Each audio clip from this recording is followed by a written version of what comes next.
Bonjour, aujourd'hui je vais vous parler du jeûne sans randonnée. Donc j'accompagne le jeûne depuis maintenant 7 ans, j'en suis à ma 7e année, j'ai accompagné plus de 1300 personnes au jeûne et depuis le départ je fais du jeûne sans randonnée. Alors pourquoi faire du jeûne sans randonnée? Donc l'objet de cette vidéo c'est d'expliquer pourquoi le jeûne sans randonnée, et d'expliquer également plein de choses qui peuvent se paraître contradictoires. Pourquoi par contre je vais recommander de courir à jeun. Donc d'un côté je recommande le jeûne sans randonnée, de l'autre côté courir à jeun. Comment expliquer tout ça? Je vais vous apporter ces éléments dans cette vidéo. Je vous rappelle, si vous aimez cette vidéo, merci de mettre un j'aime dans cette vidéo et vous pouvez également apporter vos propres commentaires, vos propres expériences, réflexions ou questions dans la partie en dessous de la vidéo pour les commentaires. Alors d'abord, qu'est-ce que c'est que la randonnée? Pour moi, la randonnée, c'est une marche soutenue pendant plusieurs heures et parfois avec des dénivelés. Une marche tranquille, pour moi, n'est pas de la randonnée. La randonnée, c'est une marche soutenue. Alors il y a 3 raisons fondamentales pourquoi ne pas faire de randonnée dans le jeûne. Ces 3 raisons, je vous les synthétise, mais je vais venir plus en détail dans ces raisons. Première raison, c'est le vitalisme. Alors qu'est-ce que c'est que le vitalisme? Je vais vous expliquer le vitalisme. Deuxième raison, c'est ce qui se passe au niveau intestinal lorsqu'on fait du sport intensif. Et troisième raison, c'est ce qui se passe au niveau du muscle. Pourquoi ne pas se muscler pendant le jeûne? Oui, il y a des idées reçues aujourd'hui qui portent à confusion. En effet, on va penser que quand on fait du sport, on se détoxine, et c'est vrai. Quand on jeûne, on se détoxine, et c'est vrai. Donc si on fait les deux à la fois du sport, à la fois du jeûne, on devrait potentialiser. Eh bien non, ça ne marche pas. Comment ça s'explique? On va voir ça. Une autre idée reçue, c'est que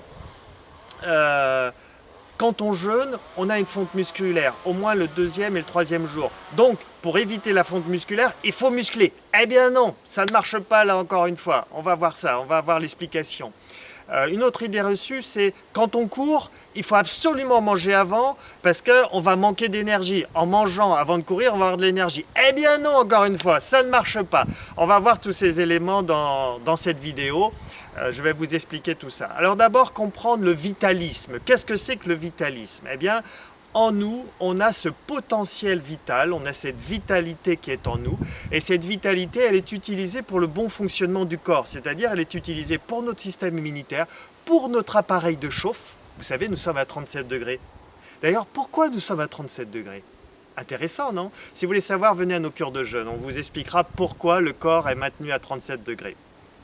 Voilà, mais pour avoir cette 37 degrés, il nous faut de la vitalité. D'ailleurs, une personne qui est en manque de vitalité va devenir frileuse et va avoir du mal à se chauffer justement à 37 degrés.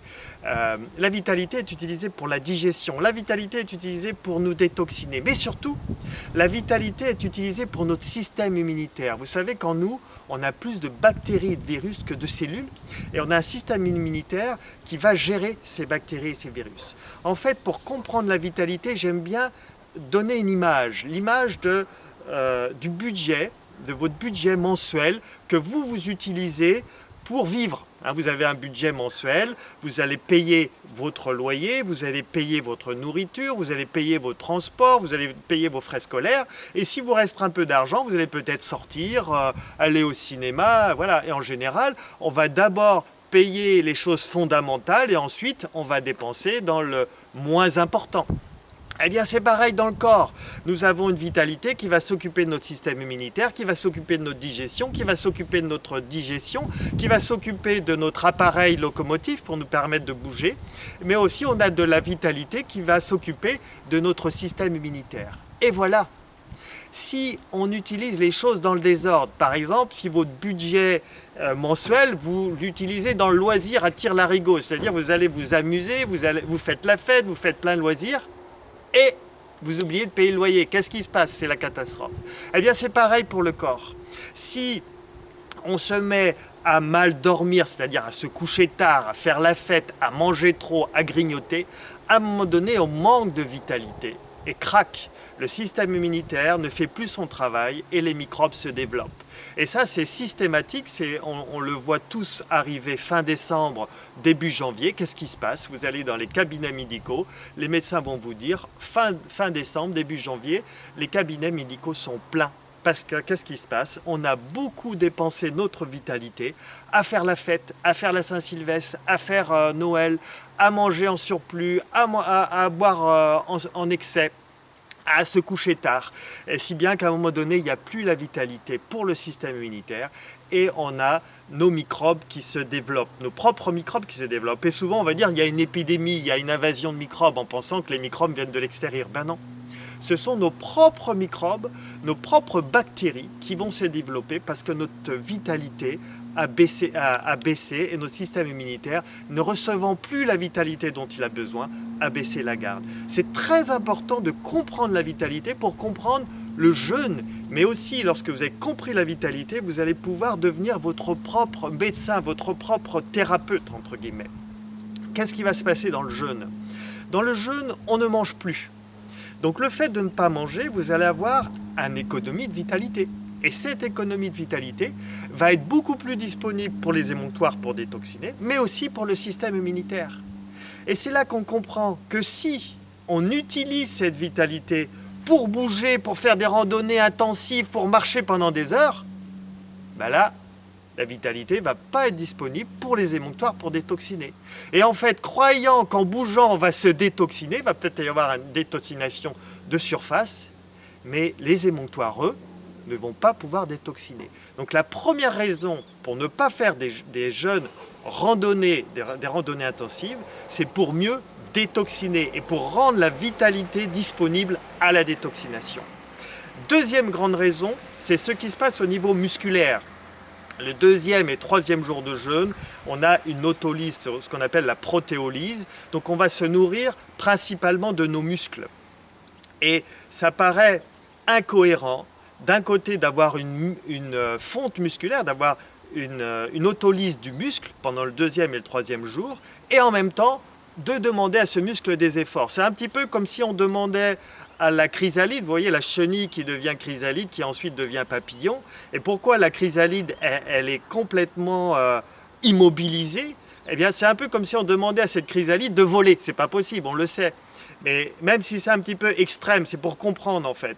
La chrysalide, si on l'ouvre la chrysalide, eh bien, tout est autolysé, devient liquide. Eh bien, c'est ce qui se passe en nous, pas autant que la chrysalide, mais il y a une fonte musculaire. Le muscle va être un petit peu pris en partie pour se nourrir. Et donc, on ne va pas demander en même temps aux muscles de nous muscler. Non, il faut chaque chose dans son temps. Il y a la partie autolyse, où il y a la fonte musculaire, et la remusculation se fera après le jeûne, à la reprise alimentaire. C'est vrai qu'au bout du 4e, 5e jour, on pourrait éventuellement commencer à solliciter le muscle, puisque là, le muscle n'est plus utilisé qu'à 4% dans l'autolyse globale. Donc là, à la limite, au 4e, 5e jour, c'est concevable. Mais souvent, les gens n'ont pas la vitalité. Donc pourquoi spolier cette vitalité à ce moment-là? Il est beaucoup plus intéressant de travailler le muscle à la reprise alimentaire. Et d'ailleurs, on va observer à la reprise alimentaire un regain de vitalité. Et pour soutenir cette reprise de muscle, il faudra une alimentation équilibrée qu'on vous enseigne pendant nos cures de jeûne. Alors, on a vu les deux premières raisons. On va voir la troisième raison, qui est celle des intestins. Qu'est-ce qui se passe dans les intestins lorsqu'on fait un effort soutenu? Je parle ici de randonnée très prolongé, plusieurs heures, ou de marathon. Lorsqu'on fait un sport soutenu, c'est très connu aujourd'hui par les scientifiques, il y a une ischémie aux intestins. Qu'est-ce que c'est que cette ischémie? Eh bien, il y a un assèchement au niveau des intestins. Qu'est-ce que je veux dire par là? Il y a moins de sang. Les intestins se vident de leur sang pour que le sang aille aux muscles. Et ce transfert du sang des intestins vers le muscle peut créer des blessures intestinales. Lorsqu'on fait ça dans le marathon ou dans le sport intensif, ce n'est pas un problème puisqu'on va manger après et le fait de manger, ça va soigner ces blessures. Par contre, dans le cas de jeûne prolongé, de jeûne répété, on ne va pas pouvoir avoir cette réparation et on va à terme abîmer ses intestins. Et ça, j'ai eu la preuve. J'ai eu un jeûneur qui était très content, très fier d'avoir réussi une compétition avec 15 jours. Moi-même, je crois qu'il a fait 3 semaines de jeûne pour gagner une compétition. Donc il était sur plusieurs jours, il a fait sa compétition et sur plusieurs jours, il a jeûné. Et 3 mois plus tard, il m'appelle et me dit « J'ai un gros problème au niveau des intestins ». Donc là, c'est la pratique qui confirme la théorie. Ce que m'avait enseigné déjà Robert Masson a été confirmé par cette personne. Donc on comprend l'intérêt de ne pas faire de randonnée quand on jeûne, plutôt de se reposer. Ensuite, il y a un sujet qui est très intéressant, c'est de comprendre la vitalité quand on jeûne. Souvent, on va vous dire « Ah, vous allez jeûner, vous allez avoir plein de vitalité ». C'est vrai pour certaines personnes, c'est pas vrai pour d'autres. Souvent, quand on jeûne, on n'a plus envie de bouger. Le matin, le moindre effort nous pèse. Soulever le bras est difficile. Mais c'est vrai que lorsque l'on bouge un peu, au fur et à mesure de la journée, la vitalité va venir. Et on va voir à certains moments, pour certaines personnes, même une vitalité excessive. On va se retrouver en pleine vitalité, puis d'un seul coup, paf, un coup de pompe, c'est-à-dire un besoin de se reposer. Il faut suivre le corps. Il y a des moments où on est prêt à bouger et des moments où il faudra se reposer et ne pas hésiter à faire des siestes pendant le jeûne. Et en général, les gens ont plus de vitalité le soir et le matin, c'est un petit peu faiblard. Par contre, je recommande, et ça peut paraître contradictoire, mais ça ne l'est pas, je recommande de bouger un peu pendant le jeûne. Faire un jeûne alité, c'est très ennuyant. Et le fait de bouger un peu sous forme de qigong, sous forme d'étirement, sous forme des mouvements doux, de yoga, des mouvements doux, ce type d'accompagnement, ou des marches méditatives, c'est-à-dire des marches douces, courtes, pas des marches qui durent plusieurs heures, des marches méditatives courtes vont permettre de faire circuler les énergies, de faire circuler les liquides dans le corps et même vont probablement aider pour certaines personnes lorsqu'on a des douleurs. Les jeûneurs ont souvent des douleurs ici, dans le bas du dos. Et donc le fait de marcher, de chauffer le muscle un petit peu, ça va aider pour ces douleurs. Dans nos cures de jeûne, on va vous expliquer également comment éviter ces douleurs ou en tout cas comment les adoucir, les douleurs du bas du dos, qui n'ont rien à voir avec les reins. Ce sont les douleurs du muscle du psoas. Le psoas fait mal durant le jeûne, c'est parce que le psoas, c'est un muscle qui est en contact avec les intestins. Il reçoit beaucoup de toxines lorsque vous mangez et lorsqu'il se détoxine durant le jeûne, il est douloureux. Mais il y a des moyens pour soulager les douleurs et notamment la chaleur, les massages, ce genre de choses. Voilà, c'est pour ça que le jeûne et un peu de mouvement est intéressant plutôt que le jeûne alité. Ensuite, ce que je vous avais expliqué tout à l'heure, pourquoi il est préférable de courir à jeun. Eh bien, si vous comprenez la vitalité, le vitalisme, vous allez comprendre pourquoi le fait de courir à jeun est beaucoup plus intéressant. En fait, manger et tout de suite après courir, c'est évident, on est en pleine digestion, c'est pas confortable et en plus c'est pénible si vous voulez, on n'a pas toute la vitalité. Donc c'est beaucoup plus intéressant de courir lorsqu'on a terminé la digestion. Donc de courir soit 4 heures après avoir mangé, soit le matin à jeun, donc de courir l'estomac vide. Et si vous pratiquez la course, vous allez observer que vous courez beaucoup mieux l'estomac vide. Et vous pouvez même potentialiser ça en faisant un lavement. Pas une hydrothérapie du côlon, pas ça, mais un lavement pour dégager un petit peu les intestins. Donc les intestins légèrement vides, l'estomac vide, vous allez courir beaucoup mieux que de manger avant la course. Je suis désolé, il fait un petit peu froid. Je suis un petit peu... pourtant j'ai de la vitalité, mais là j'ai froid. Ça se voit peut-être dans la vidéo. Enfin voilà les éléments principaux pour vous encourager plutôt à vous reposer durant le jeûne. D'ailleurs, nous faisons des jeûnes spécifiques repos. Pas tous nos jeûnes, mais certains jeûnes on accentue le repos. Vous pourrez retrouver ça sur notre site internet. Voilà. Alors, merci et merci également de toutes ces personnes qui sont abonnées. Nous avons maintenant 5000 abonnés à notre chaîne vidéo, à notre chaîne YouTube. N'hésitez pas à vous abonner en cliquant en bas à droite pour vous et à gauche pour moi. Merci. et à bientôt.